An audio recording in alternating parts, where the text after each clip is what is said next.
한 달이 길게 길더라고요. 월세 내는 나라 가는데 가 보면 한 달.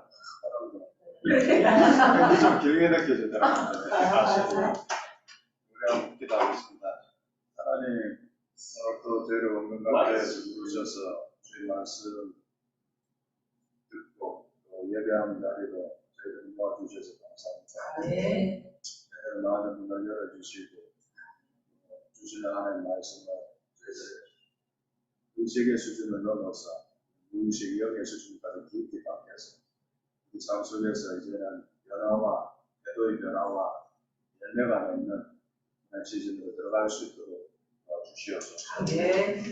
모든 말씀을 주 예수 그리스도의 이름으로 감사합니다. 아멘. 오랜만에 와서 마이크 잡고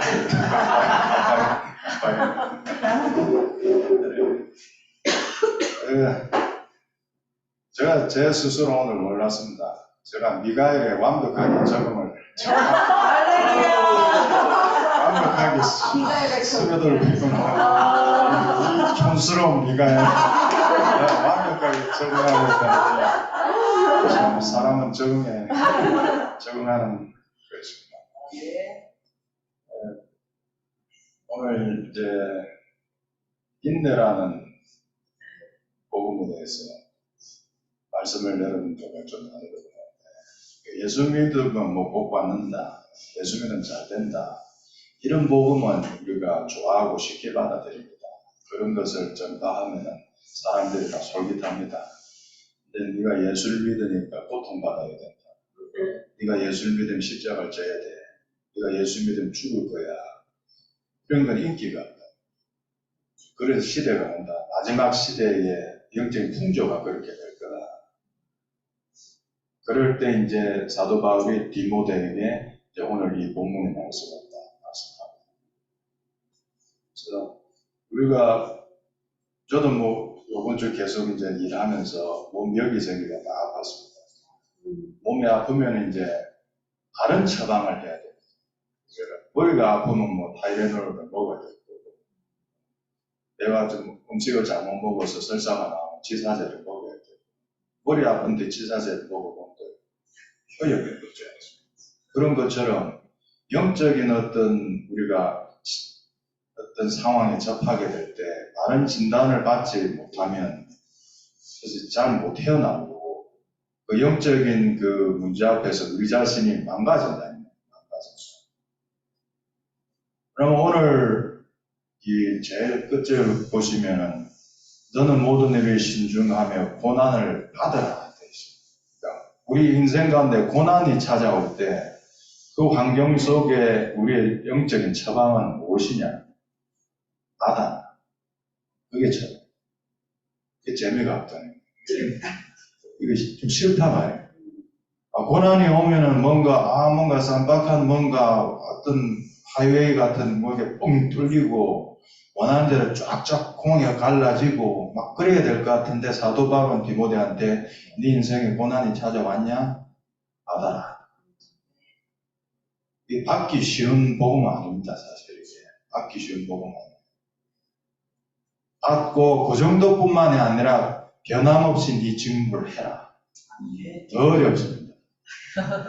고난이 오면 우리는 우리 자신 망가지고 되고 무너지고 하던 일도 다 내팽개치고 주부가 남편 자식 밥 해주던 거 다 내팽개치고 남편은 고난이 오면 직장 때려치고 직무를 다 내팽개치지.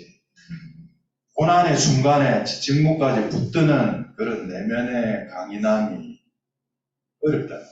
근데 사도 바울은 디모데에게 이런 내면의 강인함을 원한다. 근데 여러분 이런 내면의 강인함은 이게 오해하지는 마십시오. 노력한다고 반드시 되는 건 아닙니다. 예. 그러니까 제 예를 한번 들어볼게요. 제 예를 들면 나는 고난이 올 때 어떠했느냐 그러면 내가 10대 때, 20대 때 내가 원치 않은 고난들이 왔었어요. 저도. 어릴 때는 아버지가 돌아가셨고 10대 때는 집안이 가세가 무너져서 가난이 왔고 나는 가난을 원치 않았어요. 그 10대 때. 내가 원치 않을 때 원치 않는 그 고난이 올 때 나의 가장 그 천연적인 반응은 원망 불평이죠. 원망 불평하고 이 환경을 내가 바꿀 수 없다는 것에 좀 좌절감, 포기. 그리고 그게 이제 결국에 최종적으로는 하나님에 대한 원망을 막 가더라고요.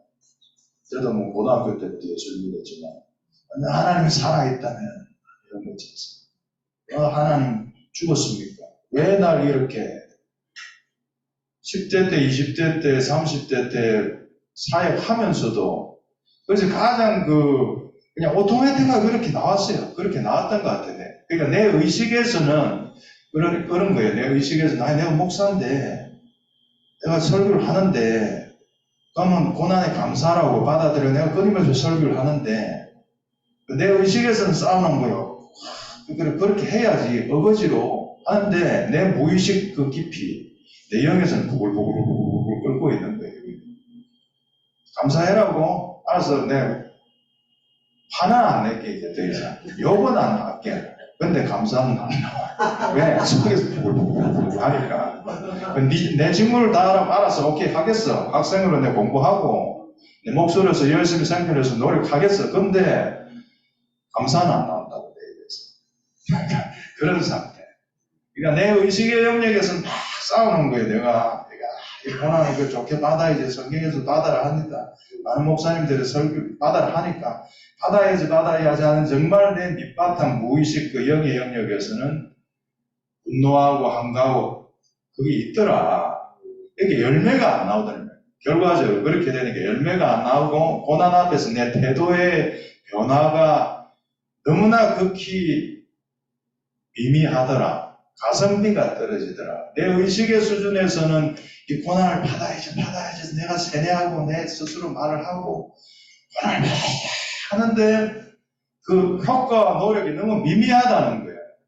그러다가 또 다른 고난이 또 어려운 고난이 또 오면 또 바르르 무너지니까 끊임없이 거기서 반복이니까 물론 그러면서 제가 이제 30, 40대 이제 50대를 거쳐오면서 저도 하나님 앞에 많이 맞았다. 뭐 이런 표현이 정확한지 모르겠지만은 우리가 소위 하는 표현대로 하나님 앞에 많이 맞았고 저도 이제 육체적으로 많이 맞았고 디스크도 2번 터졌고 그리고 이제 직장인 때부터 손가락, 절단 다 당했잖아요. 이쪽 반이 다 그러니까.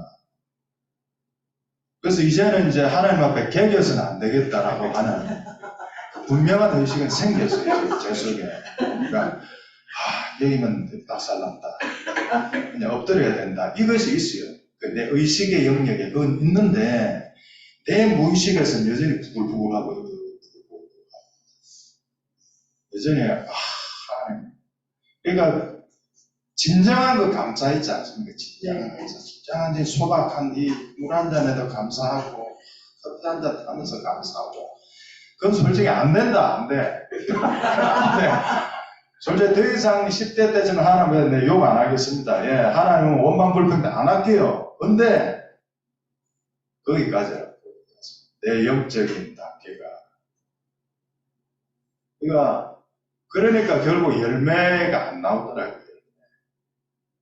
우리의 영이 변하지 않는 한 우리의 의식적인 노력으로 그 열매는 못 내줘요. 그렇잖아요. 참는 고난을 받으러 참으라 하는데 한번 참아보세요. 그러면 1분 참아보세요. 1분 참지. 10분 참아보세요. 10분 참지. 1시간 참아보세요. 1시간 참을 수 있을 거예요. 10일 참아보세요. 되나? 한 달 참아보세요. 1년, 10년 참아보세요. 됩니까? 10년 못 참는다. 그러니까 이건 의식의 영역이 아닌 거예요. 내 무의식에 내 영혼에 그것을 속사람이라고 표현하든 그 뭐라고 표현하든 내 영혼에서 완전히 변화가 일어나야 아니 사과나무가 사과를 맺어야 사과나무가 의식적으로 내가 오늘 열매를 맺고 말 거야. 오늘은 큰 열매를 빨간 열매를 맺어야지. 그게 안 맺힙니다. 그냥 사과나무가 그냥 생명 속에 쭉 자라나면 열매는 그냥 쫙 나오는 거잖아요. 그런 것처럼 우리의 신앙의 레벨 속에 성령에서 갈라디아에서 말하는 7가지 9가지 열매들 사랑이랑 같은 그런 게 그냥 내 영혼에 젖어서 그게 쫙 나오는 단계가 돼야 되는데 우리는 대부분 의식적으로 그걸 노력을 한다. 희락도 그렇잖아요. 기쁨이 없어서 현실을 보면, 남편을 보면 열받아. 근데 하라 그러니까 기뻐해야지, 웃어야지. 그게 며칠 가냐고. 그게 10년 못 가냐. 1년, 뭐, 한 주도 못 가냐. 반나절도 못 가냐. 그 기쁨이라는 것은 가성비가 떨어집니다. 내가 노력하는데 반나절은 못 꼬라지는 그 열매라. 성령의 열매는 그런 건 아니거든요. 그런 게 아니라는 것을 그냥 저도 요즘 계속 끊임없이 그쪽으로 초점을 맞춰서 묵상하면서 제 자신을 감추하면서 그렇게 이렇게 설교를 정리를 하고 있습니다. 내 자신을 이해를 시키기 위해서. 이 무의식적인, 배우 무의식은 우리 영인데, 우리의 영에서 변화가 일어나지 않는 한, 의식의 영역에서 모든 노력들은 한계가 오는 겁니다. 기쁨을 노력해 보십시오. 기쁨의 열매가 맺히나. 인내를 노력해 보십시오. 인내의 노력, 열매가 그 맺히냐. 그럼 성경은 좀 더 다른, 분명히 좀 더 다른 좀 더 다른 차원의 얘기인데, 사실은. 근데, 하여튼 그 뭔가가 좀 있는 것 같아요. 그래서 그거를 오늘 조금 시간이 되는 대로 살펴보려고 합니다. 그래서 로마서 5장 3절에서 5절 보시면 이렇게 되어 있습니다. 너무 유명한 거죠. 그죠? 다만 이뿐 아니고 우리가 환란이 올 때 즐거워한다. 미치. 네. 환란이 오면 즐겁습니다. 안 즐겁습니다. 근데 환난은 인내를, 근데 이게 인내 스트롱 코드 제가 사전을 직접 찾아봤어요. 첫 번째로 딱 이래야 돼요. 즐거운 인내. 정신이 이상한 자들. 즐겁다, 인내가. 인내가 즐겁습니까? 인내가 즐거워요? 환난이 즐겁냐고. 예전에 그 TV 프로에 요즘 뭐 TV 프로 워낙 그런 거 뭐 경연회가 해가지고 최종 뭐 우승되는 뭐 미스터 트롯이나 이런 식으로 경연 많이 하잖아요. 그러니까 운동선수들을 모아가지고도 그런 그 콘테스트 같은 걸 했었어요. 그 중에 운동선수 중에 어떤 친구였냐면 자기는 보통이 즐겁대요. 그래서 발로 팍 치면 웃으면서 더 때려. 저는 그 사람을 보고 좀 섬뜩했습니다. 완전 섬뜩하다. 그래서 채찍을 때리는데 킥을 날리는데 좋겠다. 더 해. 이거는 너무 과학적인 이런 게 성경이 말하는 인내일까?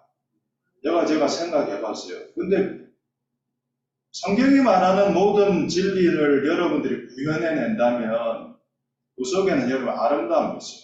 그걸 보게 될 때 사람들은 아름다움을 얻어요. 저는 그 남자의 그 태도와 그 모습을 볼 때 어둡고 섬뜩하더라고. 이건 고통을 자기도 즐겁다고 해요. 즐기면서 받아들인다. 예수님 생각해 보세요, 여러분. 예수님이 40에 하나 가는 채찍을 맞을 때 예수님 그랬습니다. 야, 좀 때려. 재밌네. 즐겁네. 기쁘네. 그랬습니까? 순수하게 말해요. 오늘 받아. 그게 아름답잖아요. 뭔가 그 모습에는 아름다움이 있고 우리가 뭔가 본받고 싶은 이런 게 있는데 이쪽은 정신이 망가진 거예요. 고통은 감내해내는데 본인식으로 정신은 망가졌다. 우리가 배울 만한 스탠다드한 삶은 아니라는 거죠. 이쪽은. 그러면 성경에서 말하는 이 환난 앞에서 인내를 즐거워하고 기뻐하라 그러는데 이것은 도대체 어떤 식으로 우리가 바라봐야 이게 이해가 되느냐. 환난이 즐겁다. 인내를 기쁘게 한다. 그래서 결국에는 이제 설교를 이제 한 달 동안 이렇게 쭉 묵상을 하면서 결국 이것은 그 환난에 대한 관점 자체가 변화를 해야 됩니다. 그렇게 저는 정리했습니다. 제가 작년인가 이제 요즘 MZ 세대들이 좋아하는 일본 애니메이션이라는 귀멸의 칼날이라고 있습니다. 데몬스스. 이게 이제 요즘 이제 MZ 세대들이 엄청 좋아하는 일본 애니메이션. 그만한 엔제드 세대를 다 봤고, 그래서 저도 이제 처음부터 끝까지 다 봤어요. 다 봤는데, 이게 대충 어떤 내용이냐 하면 이제, 모든 등장 인물들이 아주 비통한 삶을 경험합니다.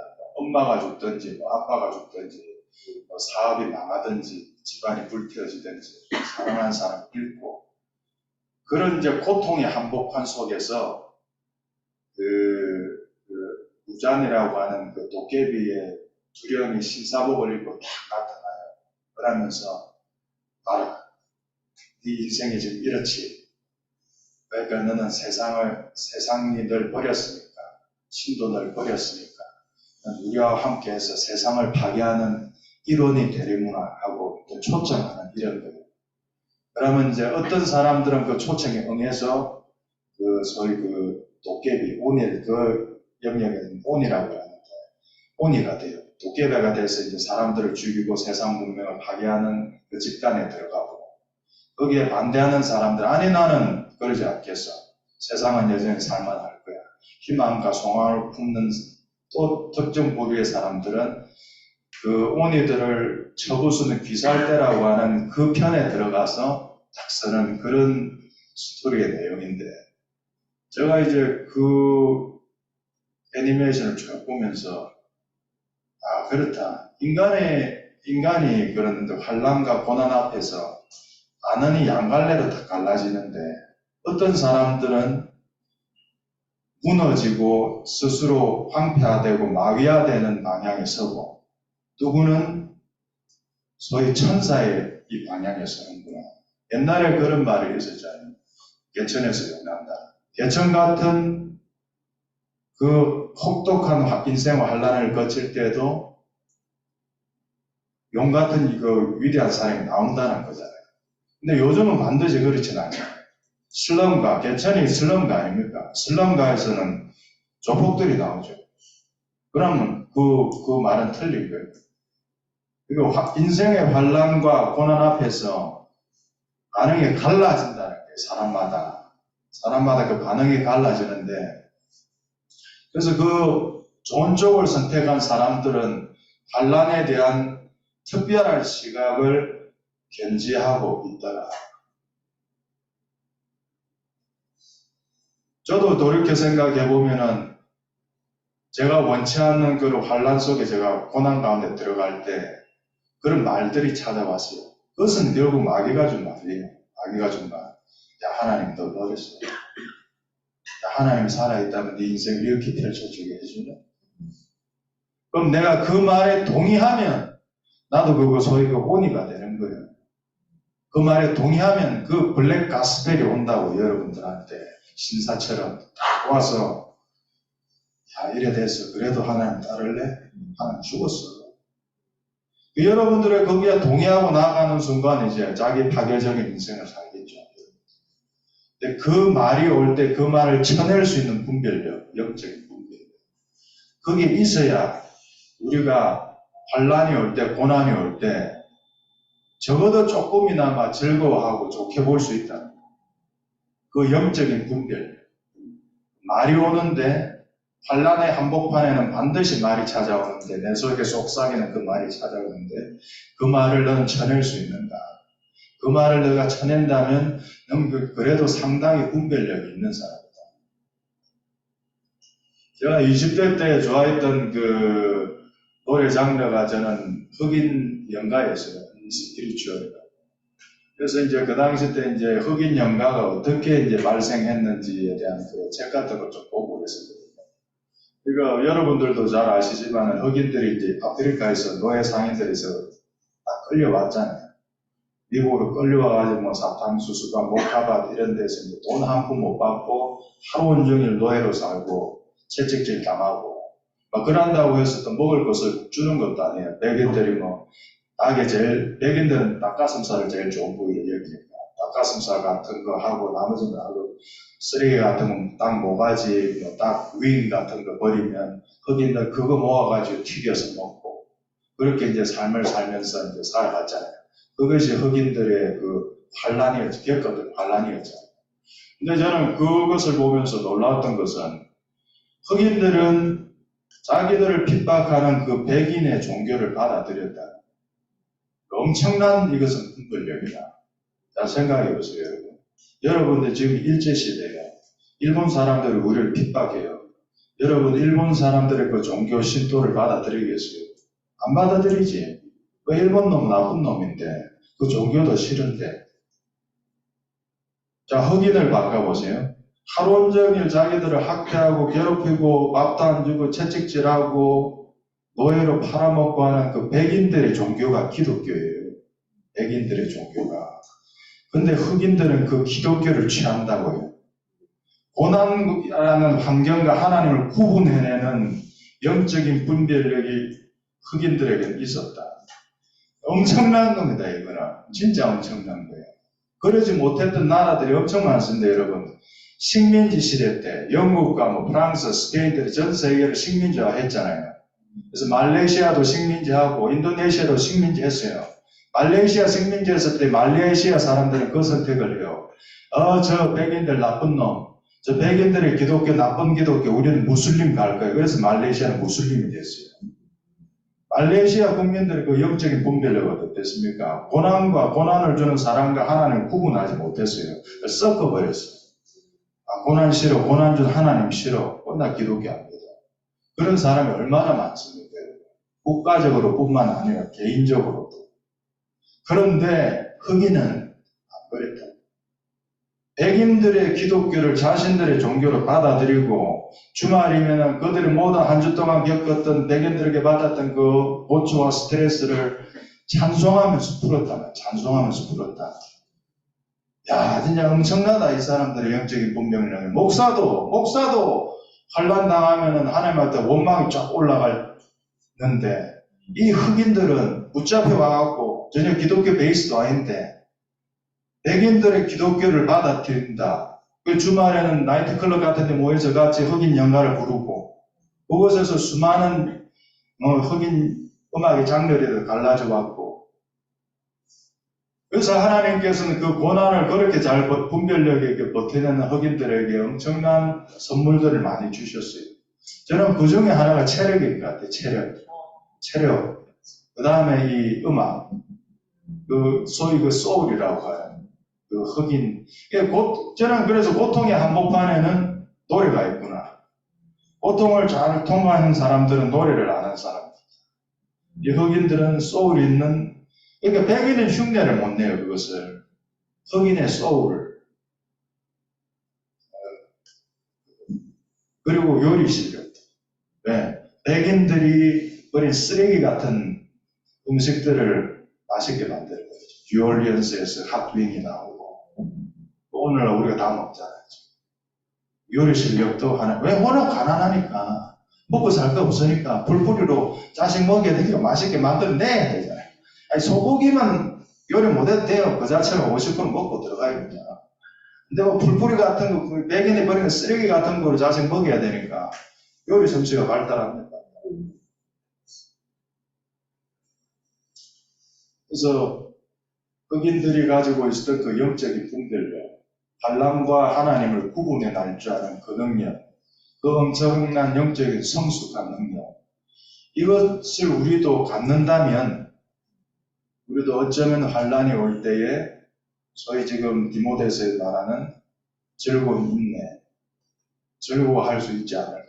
정신병자 같은 망가진 가학적인 즐거움이 아니라 진짜 영혼 깊이에서부터 우러나오는 어떤 그러한 그래서 환란이 여러분들에게 분명히 지금 다 있습니다. 저에게도 있고. 환란이 올 때 내 의식의 영역에는 즐거워할 수 없는 거예요. 내 의식은. 내 의식에서 이제 즐거워하려고 노력하는 거죠. 노력하는데 안 되고, 근데 이제 내 무의식의 영역에서 또 아무것도 없고. 그래서 이제 그 노력하는 그것이 무의식의 영역에까지 쫙 내려가야 되는데, 그러기 위해서 하나님께서 보완하신 한 프로세스가 있다는 것을 이 구절에서 보게 됐습니다. 그것이 뭐냐면, 그 다음 절, 인내는 연단을. 아까도 여러분 말씀드렸지만, 고통을 10초라면 우리가 다 견딜 수 있습니다. 보통 1시간 끝이 딱 있잖아요. 1시간 고통 견뎌요. 다 견디죠. 근데 끝이 없는 고통이라면 어떻게 해요? 무너진다. 재난 앞에서 짐승인지 인간인지 판별이 나버려요. 끝이 없는 고통 앞에서 너는 너 인간성을 지킬 것이다. 네? 인내는 연단. 그래서 연단이라는 말 자체도 제가 사전적인 뜻은 그 뜻이잖아요. 이제 쇠를 불에 넣고 달구고 두드려서 예전에 없던 그 쇠의 강성이 그 과정을 통과하면 나타난다는 거예요. 또는 이제 연단이라는 것을 계속 반복해서 그걸 잘하게 되는 그런 거예요. 그래서 하나님이 열매 못 맺는 여러분들에게 의식의 단계에서 무의식의 영의 단계로 여러분들을 땡기기 위해서 하나님께서 사용하시는 그 과정인 그 도구는 시간이다. 시간을 장시간으로 쫙 만들어버린다. 그러면은 우리가 녹는다.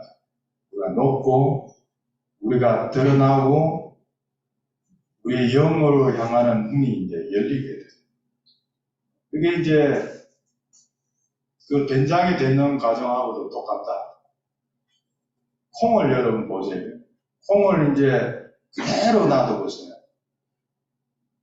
껌은 썩겠죠. 썩겠던 껌이 그냥 그대로겠지. 근데 콩에 열을 가하면서 시간이 지나가면은 그건 전혀 다른 어떤 그 물체가 나오고 된장이라는 게 나오잖아요. 그런 것처럼 인간이 장시간이라는 상수를 집어넣고 거기에 또 하나의 상수로 열이라는 그것이 고난이 되겠죠. 장시간의 고난은 우리를 변화시켜서 우리 자신이 의식에서 놀았는데 우리가 무의식 영의 세계로 확 들어간다는 거예요. 그러니까 그 과정에 그거밖에 없다는 것 같아요. 제가 볼 때는 왜 하나님이 이렇게 환난과 고난에 집착하시는가? 하나님은 왜 이렇게까지 우리를 환난과 고난 가운데 대굴대굴 굴리시는가? 왜 그 끝점을 알아야 될 거 아닙니까? 왜 하나님 이렇게까지 우리를 괴롭히시는 게 좋은 거야? 그건 블랙 가스펠이죠. 그렇게 넘어가면 블랙 가스펠에 넘어가는 거죠. 그거 아니고 환난과 인내의 시간이 더해지면 불같은 환난이 시간이 더해지면 우리가 된장으로 변한다는 게 우리가 영적인 사람이 된다는 게 영적인 사람이 되기까지 그 수밖에 없다는 게 아닐까. 저는 지금은 이제 그렇게 생각이 드는 거예요. 이제 그 수밖에 없는 게 아닌가. 인간이 변하기 위해서는 시간과 열 그것이 아니고는 우리가 변하지 않으니까 하나님 이렇게 계속해서 우리를 그러면 그래서 궁극적으로 하나님 원하시는 게 뭔데 그거야? 그 열매 맺는 삶.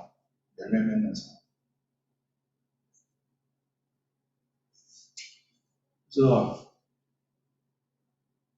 저도 보면은 참 의식적으로 많이 노력하고 목사니까 이렇게 해야지 의식적으로 많이 열매를 맺으려고 부단하게 노력했던 것 같아요. 부단하게 노력했지만 그 결과는 미미하고 너무나 쉽게 그러한 노력들은 현실 앞에 너무 쉽게 무너지는 그러니까 이런 것은 아닐 것이다. 이런 것은 주님이 말씀하신 열매라는 건 이런 것은 아닐 것이다. 그러면 주님이 말씀하신 게 이런 것이면 깡 좋은 사람이 제일 잘하는 거예요. 독종 같은 사람. 어쨌든 해내잖아요. 독종 같은 사람. 저는 지난 3주간 외부 작업하면서 기도 집에 오면 바로 뻗고 잤어요. 너무 피곤하니까. 독종 같으면 하겠죠. 독종 같으면 그 피곤한 몸 이끌고 또 가서 교회 가서 새벽 기도도 하고 철학 기도 하겠죠. 제가 그래 못하겠다. 힘들었어요. 네. 그럼 독종이면은 열매를 맺나? 열매를 잘 맺나? 하나님이 말하는 열매가 그런 열매인가? 의식적으로 진짜 센 사람들만 열매를 맺나? 그런 건 아니라. 그렇게 그럼 우리보다 몇 배 센 사람도 있잖아요. 세 보이는 사람도 또 더 큰 환난을 그 사람도 꼬꾸라진다니까요. 그럼 그게 뭡니까? 아무것도 아니죠. 그건 열매가, 그런 건 아니잖아요. 그래서 하나님께서 말씀하신 것은 우리 무의식 속의 변화. 우리 무의식 속에 그 즐거움이 생기면 그게 이제 열면 나오는 거예요. 그러기까지 우리를 이 환란이라는 프로세스로 집어넣어서 우리를 해체시키신다. 우리는 평생을 의식적으로 살았잖아요. 항상 의식의 영역에서 살잖아요. 우리의 생각으로 계획하고, 우리의 의지로 노력하고, 우리의 노력으로 완성하고. 의식의 영역에서 평생 살아가고, 가성비 없게 살아가는 우리들에게 주님은 환란과 고난을 허락하셔서 그 다른 차원의 레벨로 우리를 땡기신다. 밑으로. 야, 영의 세계로 들어와라. 그래야 돼. 열매를 맺는 거야. 나와 접붙임을. 그것이 또 다른 형태로 예수님과 접붙임을 맺는 거죠. 그럴 때 그런 것들이 나온다. 그래서 환란에 대한 우리가 관점이 바뀐다면은 어쩌면 인내를 조금은 더 쉽게 받아들일 수 있고, 그 인내를 길어질 때에도 여러분들이 그것을 계속해서 감내해 나간다면 여러분들의 영 속에서의 변화가 강력하게 일어나서 여러분들은 진짜 태도가 변하는 그런 열매 맺는 사람이 될 수 있다는 거예요. 그래서 그렇게 우리 주위에 그런 사람들을 여러분 우리가 못 봐서 그래요. 저도 그런 사람 잘 못 봤어요. 그렇게 소위 성령의 열매를 맺어가면서 영 안에서 사는 사람들을 우리가 조금이라도 본다면 뭔가 힌트를 얻고 내 상관에 적용을 할 수 있을 거예요. 근데 대부분 의식에서 다 사니까 사람들이 꼭 참는 거잖아요. 꼭 참는 거죠. 속에서 굴굴하면서. 그런 수준만 보다 보니까 이게 열매가 뭔지를 모르는 거예요. 인내라는 열매가 어떻게 현실 속에서 이게 나오는 걸까. 그리고 저한테도 그래요. 저도 그 열매 없어요, 지금. 제가 그 열매를 있으면 지금 저도 버텨 나가고 있겠죠. 지난 3주간 내장 작업을 생각해보면, 목수 단장이라고 화를 낼 수는 없고, 속에서 하고 이렇게 누르고, 그냥 생존하면서 살아왔다. 그러니까 아침에 딱 오는데 설교를 하는데, 영이 다 막혀버린 거야. 그러니까 레위 지파는 필요한 것 같아요, 여러분. 레위 지파는 필요해요. 레위 지파가 유대 지파 하는 것까지 하려니까 이게 3주간 완전 사람들 풀이고 그 세상 삶이 바꿔졌잖아요. 땅 거저 줍니까? 따내야 되고 적투해야 되고 싸워야 되고 분쟁이 일어나고 그 스트레스 해소하고 내 의식의 영역으로 그거 다 감당하도 하는 그 스트레스 폭발 직전에 근데 꾹 누르고 여러분 볼 테니까 웃으면서 터지기 일부 직전이고 막 이런 상태가 나니까 설교가 안 나오는 게 설교가. 그래서 아까 유미전 도사님께서 살짝 기도를 했습니다. 기도를 좀 해주시죠. 제가 도대체 설교할 상태가 아니라고. 내 평생에 이렇게 준비 없이 선 적은 없다고. 내가 사회 갈 때는 항상 새벽 기도하고 금요철하고 설교 전에는 금식하고 오고 적어도 하루에 3시간씩 5시간, 6시간, 7시간 쭉 기도하고 쭉 온단 말이에요. 기도 1도 안 했습니다. 아침에 뭐 하나 먹고 왔어요. 그러니까 이게 영적으로 다 막히더라고요. 막힌 상태가 아니라 그러니까 내가 운전하면서 오늘 설교를 할 수 있을까? 그런 생각이 들더라고요. 이게 저는 이제 영이 열리면 이제 일단 눈물이 나면서 속이 물렁물렁해지거든요. 근데 그런 게 눈물도 없고 속에서 뻑뻑해요. 뭔가 뻑뻑하게 있는 것 같고. 근데 다행히 이제 계속 이제 미가엘이 좀 풀리고 그래서 그나마 지금 제가 이렇게 공격 선 겁니다. 그러니까 의식적으로 삶을 우리가 평생을 살아온 거예요. 역적이라 하면서도 삶 속에서는 그러니까 열매도 없고 그러니까 고난을 소화를 못 해내고 그냥 고난을 꾹 누르니까 스트레스가 어딘가로 아웃풋이 돼야 되잖아요. 이게 그러니까 제일 약한 사람한테 자식한테 쏘아붙이든지 와이프한테 쏘아붙이든지 만만한 사람한테 쏘아붙이는 형태로 어쨌든 아웃풋이 안 되면 내가 죽으니까 내가 생존해야 되니까 또 누군가 약자를 골라서 다 쏟아붓고 우리가 다 그래서 그런 게 뭔 열매냐고요. 그게 인내의 열매입니까? 상계의 열매. 그게 아니란 말이에요. 그래서 그 다른 레벨에 있는 줄을 이제 저도 알겠어요. 알겠고 그쪽으로 하나님 날 몰고 있다는 것도 알겠고 근데 지금 현재는 그게 되지는 않고 그런 거라. 그래서 근데 이제 제가 이제 이렇게 고난 이렇게 해보니까 그런 의도에서 고난을 겪기 때문에 그 고난 속에 있는 사람들한테 이게 좋은 일 없더라고요. 이제 한 2달 전에 이제 아들이 그러더라고요. 아들이 저한테 아빠 자기 뭐 이래서 이럴 것이 때든 힘들었고 지금은 이래서 힘들고 저래서 힘들고 막 삶이 어렵고 힘들다 이러더라고요. 그래서 내가 예전 같으면 뭐 이런 식으로 뭐 조언을 했어요. 그래? 뭐 여기 회개할 거 있으면 하고 기도도 열심히 하고 주를 쫓아봐. 주를 쫓을 힘도 없는데 그럼 어떻게 해? 주를 쫓을 힘도 없다.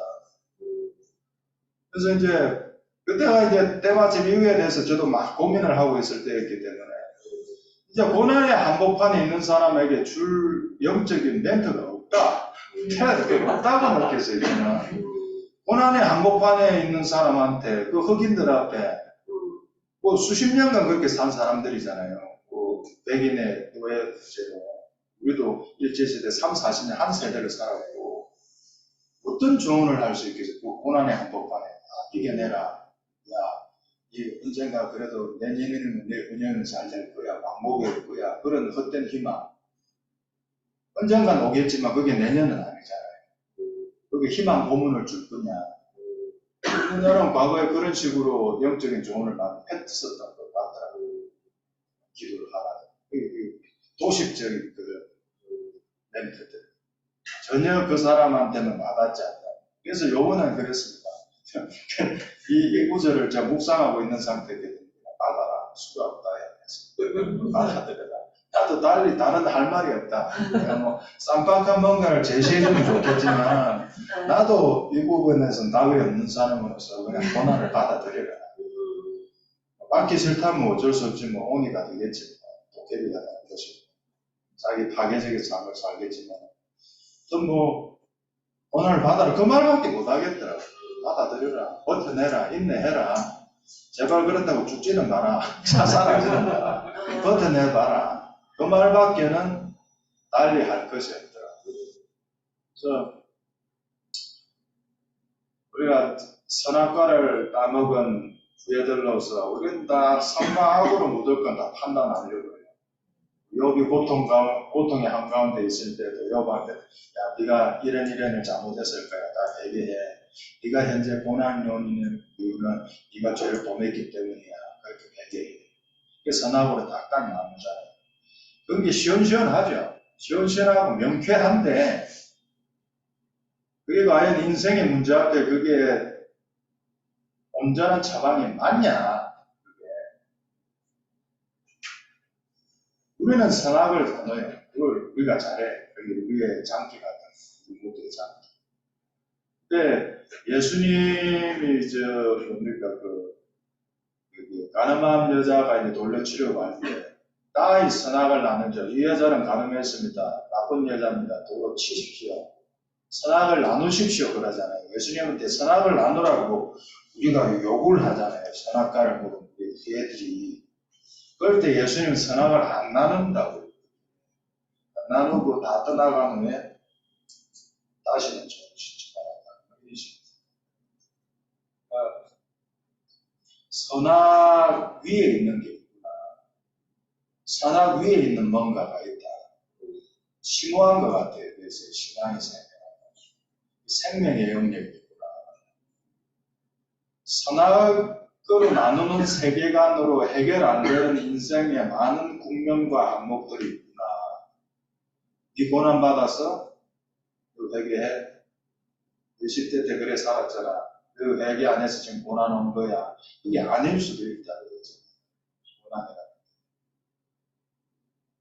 아버지, 다윗이 다윗이 이제 왕이 되기 전에 이제 유람으로 다닐 때 뭐 시글락인가 그럴 때 블레셋 땅에 갔을 때 블레셋 왕이 이 다윗이 누구냐 골리앗을 죽은 용장이 아니냐 쳐 죽이자 할 때 다윗이 어떻게 합니까? 그 앞에서 침을 질질 흘려 미친 채를 한다고. 야, 선악을 나누는 우리 후예들이요. 여러분들은 어떻게 하겠어요? 이거 다윗 거짓말한 거예요. 지옥 가겠네요. 계시록 보면 거짓말은 안 돼. 지옥 간다 그랬는데. 다윗은 지옥 가겠네요. 왜 거짓말 했잖아요. 안 미쳤는데 미친 척 했잖아요. 어떻게 여러분 답하세요? 근데 성경은 그 부분에 있어서 다윗이 거짓말쟁이라고 말하고 있는 기록을 찾지 못해요. 그럼 뭐냐 말이죠. 하나님 스스로 하나님의 계명을 어기느냐? 그거는 또 아닐 거예요. 그렇게 보면 이단으로 가는 거예요. 하나님은 하나님의 말씀 다 지키시니까 분명히 거짓말하는 자는 지옥 갑니다.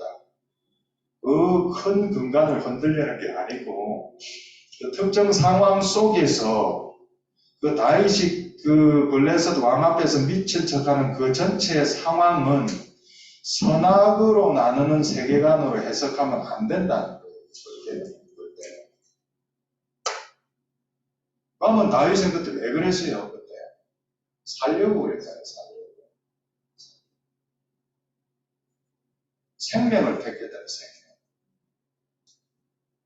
그래서 하나님이 선악을 따먹은 우리들 보고 생명나무 못 먹게 합니다.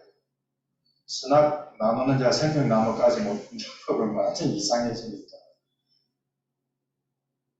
빚지지 말라 되어 있습니다. 빚지지 말아야 돼요. 유대인들 빚 안 져요, 절대. 무슬림들. 무슬림이라도 저기 사우디아라비아 그쪽 아예 대출 산업 자체가 없어요. 근데 만약에 자식이 지금 배고파서 치킨을 한 마리 사달랍니다. 신용카드밖에 없다.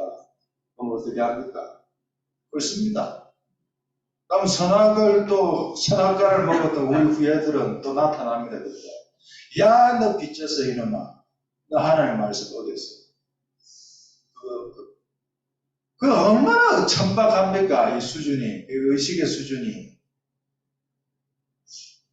그렇잖아요. 그럼 하나님 법을 제가 다 뒤집어 엎는 거 아니죠. 빚지지 마세요, 여러분. 웬만하면 빚지지 마세요. 근데 또 사랑의 빛이라는 것도 있잖아요. 사도 바울도 사랑의 빛 위에는 자기가 지지 않는다. 내가 그 빛을 줌으로써 누군가를 살리면 나는 끓는다. 그러면 빛은 젖는 건 맞는데 생명을 살렸으니 근데 어떻게 되는 거예요? 어떻게 해석해야 돼요? 거짓말을 했는데 침 질질 흘려서 이제 거짓말을 했는데 내 생명은 살았네. 왜 어떻게 해석해야 돼요? 선악으로 딱딱딱 나눈 세계관 속에 사는 사람들은 기도하면 응답이 와야 되는 세계관에 사는 사람들은 고난을 못 버티고 고난을 이렇게 두고 자르지 못 자르서 날려버린다. 그런 것이 아니다. 생명의 성령의 법도도 있다. 생명의 성령의 법도도. 생명을 선택하는 쪽으로 선택한다면 그거 자체를 잘했다라고 하는 건 아니에요. 그러나 그거에 대해서는 약간 웃도는. 그래서 그게 이제 세상 법에도 그런 게 있는 것 같아요. 상위법이 하위법을 주장한다. 하위법을 어겼습니다. 근데 그 어김으로 상위법은 지켰어요. 그러면 이 사람을 비난할 것인가? 생명은 교통 빨간불 때 건너서 그래서 교통의 진해는 살렸어요. 분명히 선악의 기준에서는 교통법규를 어겼어요. 근데 생명은 살렸네. 그러니까 재판관이 이제 판단이 중요하겠죠. 재판관은 어떻게 판단할 것인가. 하나님 그런 경우에는 그런 것 같다. 그래서 여러분 주위에 고난과 고통 가운데 있는 분들을 보시거든. 선악의 잣대로 되지 마시고 생명의 잣대로 살아. 그냥 살아. 나도 모르면 모르는 거죠. 우리가 목사가 뭐 백이 천 다 압니까? 모르는 거 투성이죠. 솔직히 모르겠다 하더라. 나도 이 고난을 왜 당하는지 나 잘 모르겠는데 버텨내라. 그 말밖에 못할 것 같아요. 예전에는 그렇게 했었어요. 값싼 종교였죠. 11회 때 내가 줄 빠지고 11주 빼놓고 했잖아. 그 결과야. 그 결과 회개해. 너도 회개 안 해도 고난은 안 없어지니까. 그럼 이거는 뭔가 좀 다른 생명 낳는 생명의 성령의 열매를 낳기 위해서 하나님이 우리를 끌고 가고 있는 어떤 과정이다. 그렇게 보면은 조금 즐거워할 여지가 있을 수도 있겠다. 즐거움이냐. 그래서 사도들은 그랬잖아요. 핍박을 받고 예수의 그 복음을 전하다 감옥 갇히면 기뻐했고, 감옥 갇혀서도 전과자가 되는데도, 빨간 줄이 보이는데도, 감옥방에서 찬양하고, 이렇게 할 수 있었던 것이, 단순히 의식의 영역에서 그랬던 것일까? 정말 그 내면에 우러난 그 열매의 결과일까라고 한다면 부자겠죠. 그래서 하나님은 우리 모두를 그런 영적인 성장의 차원, 전혀 다른 차원으로 우리를 계속적으로 이끄시려고 하는 그분의 욕망이 저는 있는 것 같아요. 그분이 과학적이라서 우리 잘 사는 것을 못 봐서, 눈 뜨고 못 봐서 그런 것이 아니라 하나님은 우리를 키우고 싶은 욕망이 있다. 디모데에서 말하는 것은 네가 그리스도 예수의 좋은 본사로 나와 함께 고난을 받아라. 고난을 받으면 뭡니까? 그리스도 예수의 좋은 군사다. 굿솔저다. 너는 영적인 장군이다. 하나님 너를 영적인 장군으로 키우기 원하니까 환난 가운데 우리를 집어넣어서 시간과 열로 우리를 디글디글 굴러가지고 우리 의식과 무의식의 경계를 해체시켜서 우리 영이 살게끔, 그리고 우리 영 속에 온갖 더러운 도끼들은 다 드러나고 새로운 성품들이 생겨서 환경에 상관없이 즐거움이 드러나고 열매로, 환경은 우리 아들이 대학에 떨어지고 남편 직장에 막 잘려도 내 속에 변하지 않는 기쁨이 있단 말이에요. 그게 열매죠. 그게 열매죠. 환경이 좋으면 기뻐하고 환경이 안 좋으면 슬퍼하고, 예수 안 믿는 사람은 다 그래 살아요. 그거하고 똑같은 수준이. 그게 뭔 열매입니까? 열매는 시절과 상관없이 계속 나오는 것 같아요. 그러니까 하나님은 우리를 그 단계까지 이끌고 있다라는 그 결론에 이르는 것 같아요. 그래서 이제 그렇게 이제 그냥 그 고난과 연단, 다 이게 단어들이 무겁습니다. 연단.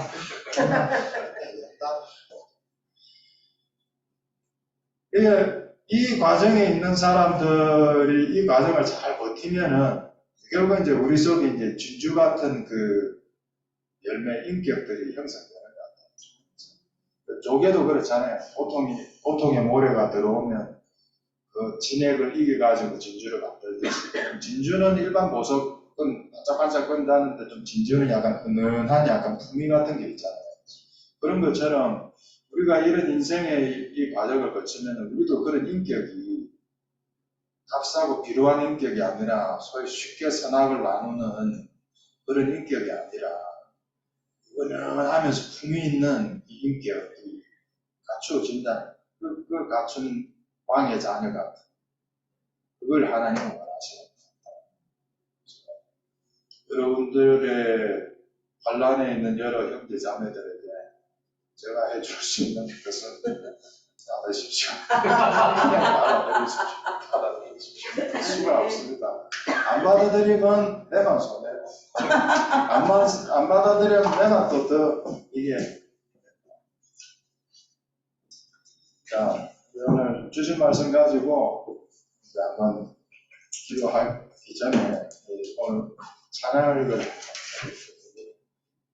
부르신 곳에서 어떤 상황에서도 마음을 지킬 수 있는, 그래서 찬양하면서 오늘 주의 몸된 교회들에게 주의 사자가 주시는 하나님의 말씀을 또 한 번 듣는 시간을 갖도록 하겠습니다.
오늘 주신 말씀 가지고 기도하겠다. 사랑과 하나님께 풍성하신 아버지 하나님, 고난 중에 있는 교회들에게 주의 사자가 전합니다. 고난 중에 있는 성도들에게 주의 사자가 권합니다. 견뎌내십시오. 오늘 하루도 살아가십시오. 죽지 마십시오. 버티다 보면 힘이 생기고 감사하고 즐거움이 될 것입니다. 주의 사랑이 부음받을 것입니다. 마침내 소망의 항구에 따라오게 될 것입니다. 고난의 한복판에서 노래를 가르치시는 주님, 고난의 한복판에서 우리에게 하나님의 사랑을 부으시는 주님, 그 진주 같은 경험을 하기 위하여 인내라는 복음을 받아들이는 우리들 되기를 이 시간 기도합니다.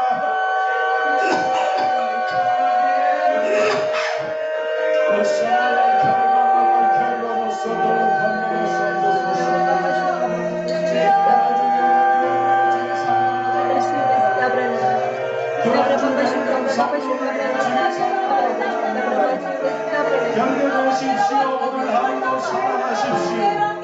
죽지 마십시오. 버티다 보니 힘이 생기고 감사하고 즐거워하는 주의 사랑을 부어할 것입니다. 마치 그 소망의 항구에 들어갈 것입니다. 고난의 한복판에서 가르치시는 주님, 고난의 한복판에서 우리에게 하나님의 사랑을 부으시는 주님, 하나님의 마음을 느낄 수 있고 아버지의 마음을 느낄 수 있고 그 마음을 통과할 수 있고 아버지의 마음을 바꿀 수 있고 주시옵소서.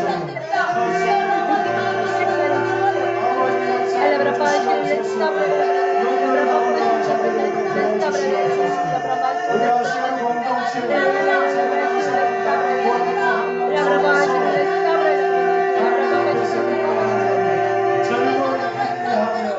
즐거이 영광받으며 아버지 소망을 얻어서 마침내 소망의 하늘을 날아갈 수 있고 하나님의 사랑이 저들의 마음속에 부음받으시고 하나님 돌릴 수 있도록 도와주시옵소서. 하나님 역사하여 주시옵소서. 고난 중에 있는 교회들에게, 고난 중에 있는 성도들에게 주님의 말씀하시니, 주님의 말씀하시니, 주님의 말씀을 듣고 저들을 낼 수 있도록 도와주시옵소서. 견디대로 오늘 하루도 살아가도록 그렇지옵니다. 버텨내는 힘이 생기고 감사하고 즐거워합니다. 주의 사랑이 부음받을 것입니다. 마침내 소망의 하늘을 가르치겠습니다. 고난의 한복판에서 노래를 가르치시며 주님, 고난의 한복판에서 노래를 가르치시며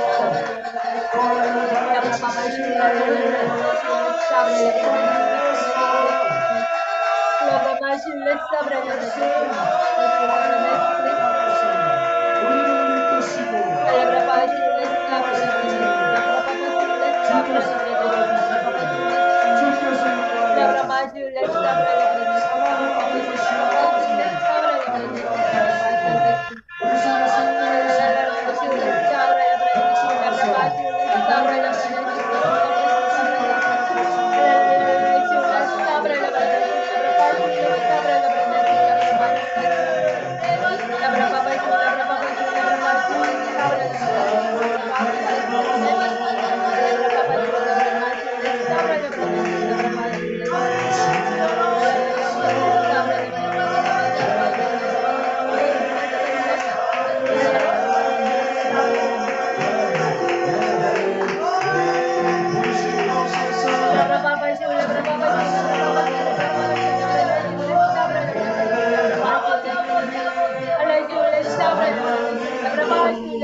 아버지 하나님, 이 시간 하나님의 말씀을 나누고 고난 가운데 환난 가운데 있는 주의 몸된 교회들 백성들에게 하나님의 말씀이 전파되게 하심을 감사합니다.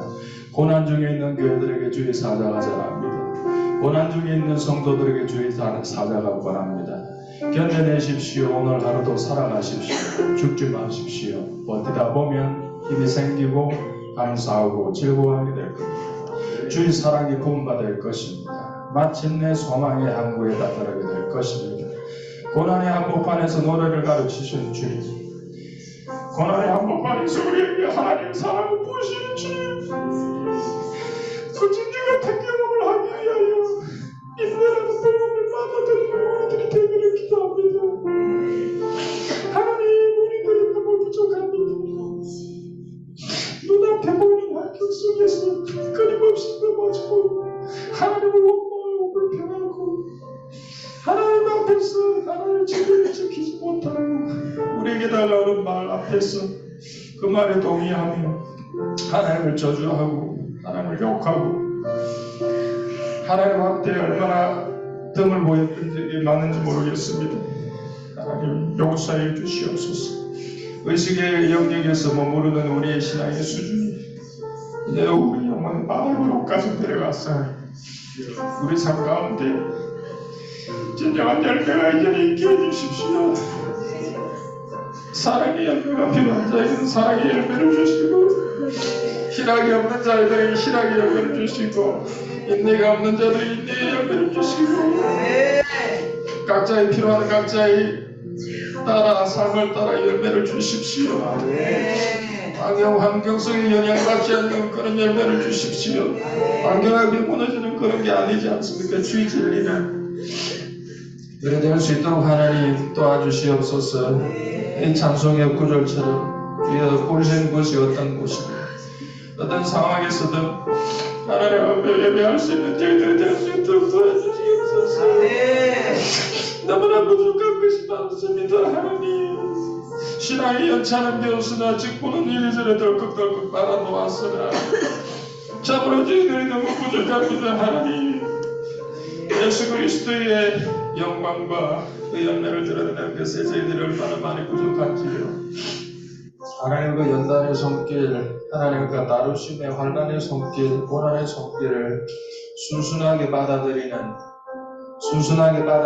어린 양 예수 그리스도처럼 순순하게 받아들여 우리 인생의 좀 재단의 재물들이 우리가 다 되어서 열매 맺는 자들 다 되게 하여 주시옵소서.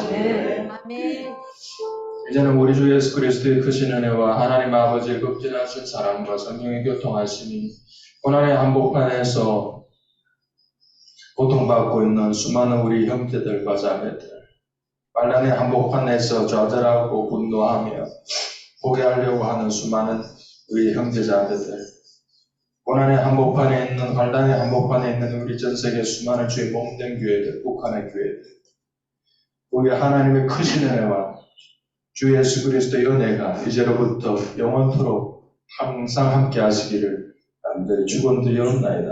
아멘. 할렐루야.